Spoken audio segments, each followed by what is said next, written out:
today we'll have a look at this pen. Funky white box.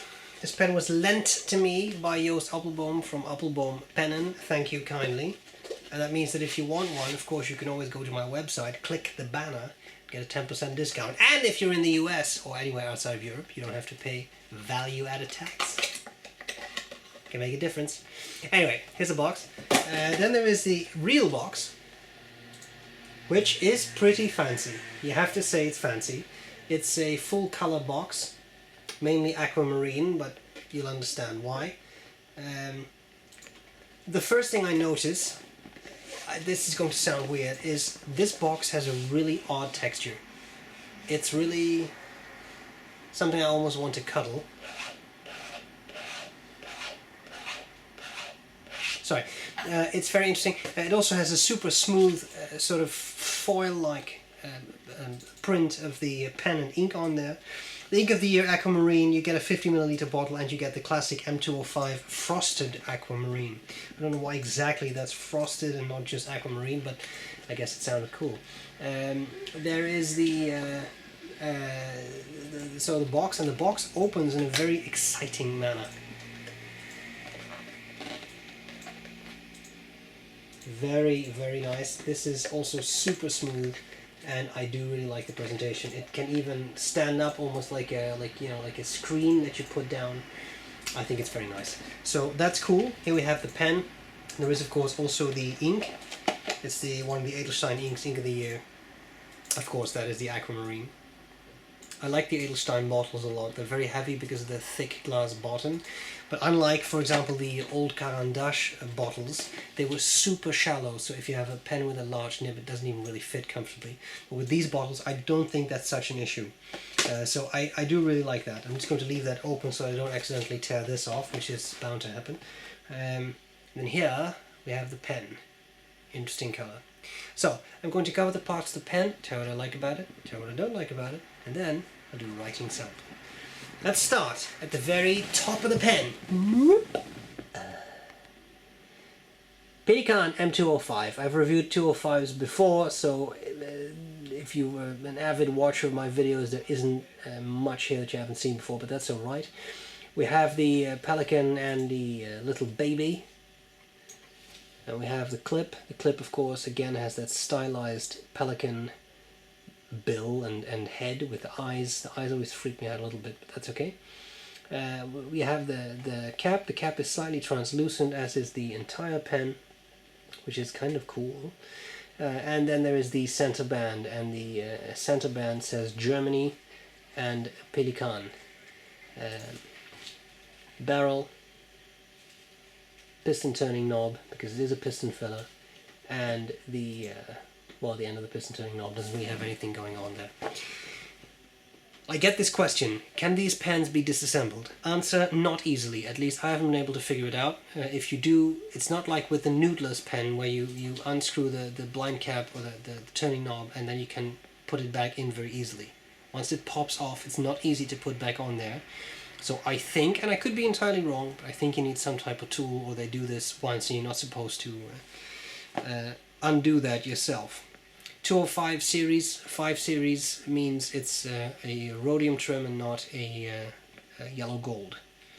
So it's all a silver color trim. That goes for the nib as well. Section kind of tapers down, flares out a little bit, and then you have that nib unit. And as I understand it, you can put 400 series nib units on here as well. So if you want to put on the nice gold nib from your Pelikan 400 or vintage something like a 400 NN or something, then you can. Nib is rhodium trimmed, or at least has a silver color, and here you can see the ink level. It is of course a transparent pen, so you can see the ink sloshing around there, which is nice. It removes the need for an ink window because the entire pen is the ink window. We have the threads, which are a little sharp, and of course we have the nice feed. The nib itself says Pelikan, has the Pelikan logo and an F for fine. those of you who have never held a 205, it is a smaller pen in the Pelikan lineup. You can post it if you want, and then it becomes, I think, a pretty comfortable size. Which easily segues into what do I like about it, what do I not like about it. This is a pretty nice color. The amethyst was nice. There have been others. Some of those colors I liked more than others, but this is neat. What I like about this is that it's not a super flashy color. You have that green highlighter ink. I understand that model is supposed to be a bit flashy because it's supposed to be a highlighter pen. Yeah, but this is nice and subdued. And from a distance, you don't even really see it is a transparent pen. It's only when you come up close that you start to notice that you can see the nib, you can see the ink. But that's nice. This is a pen that would be at home in a professional setting as well as a home setting, I would think, because of the color. Nice and dark, not too flashy, doesn't grab too much attention, but it is a very nice color. It is a very nice aquamarine that I really enjoy. So I like the color. I'm just going to say silver color highlights, the trims, that all works very well. Blue and silver is a classic combination, better than blue and gold. That can work but doesn't always work, so they definitely did well here, I think. What about the actual writing experience? Well, as I said, these threads are a bit sharp, and given how small the section is, I mean, if I'm not pushing down, you look at the section and you look at my index finger, that's the same width. So for me, there is no way around feeling those threads in some way or another. And that makes this a not super comfortable pen for me. Once you post it, the length becomes a bit nicer. It's not really a pen you can hold over the threads. I think then you're just holding it too far away from the paper. But that's a small deal. It is a piston filler, holds a nice amount of ink. That's great. So there is the threads. The clip is always great. That really works well. It's stiff, but because it slopes up a bit, it slips into shirt pockets or whatever really easily. I mean, that's just a t-shirt, works very well. A little stiff, but it works well. I like all of that. Things I don't like about it, well, nothing really. What I did notice was that this edition last year was 100, I mean not this pen, but I mean the amethyst was 125 euros. This is 150. So the price has gone up significantly. I think the 25 is even more than the bottle of Edelstein usually costs, I think, from the top of my head. So price has definitely increased for what is kind of, a similar pen. It's also a 205. It's not super fancy. It doesn't have a gold nib. So now you're getting to a point where I think these pens are getting fairly pricey for what they are. Yes, they're nice. Nib writes well, no issues. It's a little feedbacky, but it writes well, good consistent ink flow. So all of it's there, but maybe the price is a little high for what is a relatively small pen. Yes, it's a piston filler, but it is a steel nib. There's nothing in there that's super fancy. But on the other hand, it is cool that you get a bottle of ink. I do think it's a nice package deal, because you can give this as a gift or something.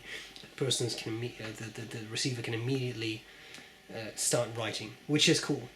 So I see the appeal. I think realistically it could be priced a little bit lower for what it is, but it has some cool things going for it, and I really like the color. It's really neat, and if you hold it up to the light, you can actually see the piston mechanism as a sort of shade, and now I also see that frosting more, I have to say. It is not entirely clear. It does have a very slight sort of hazy, haziness to it.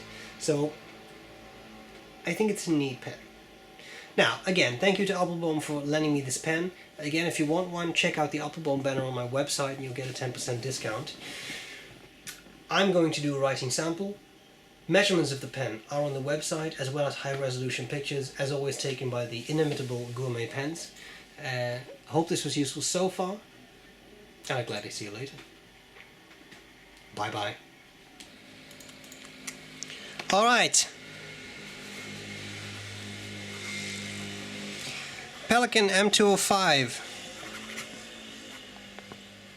Aquamarine. The ink is Aquamarine. The nib is fine and steel.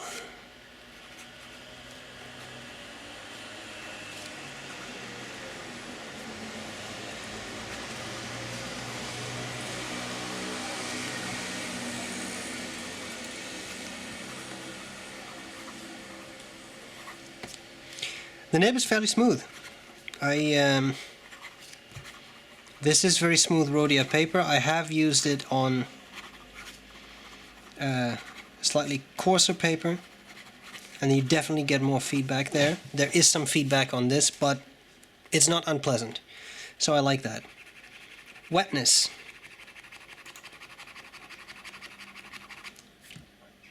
Not a super wet writer, but of course it is a fine nib. Line variation. I was going fairly fast on purpose there. You see it keeps up well, and there is some spring to it, so that's kind of nice. Reverse writing. No. Doesn't work. You just don't see anything. So, no to that. Don't buy it for that. Guys, I hope this was useful. Joost, thanks a lot for lending me yet another pen. I'll gladly see you later. Hope this was useful, and bye-bye.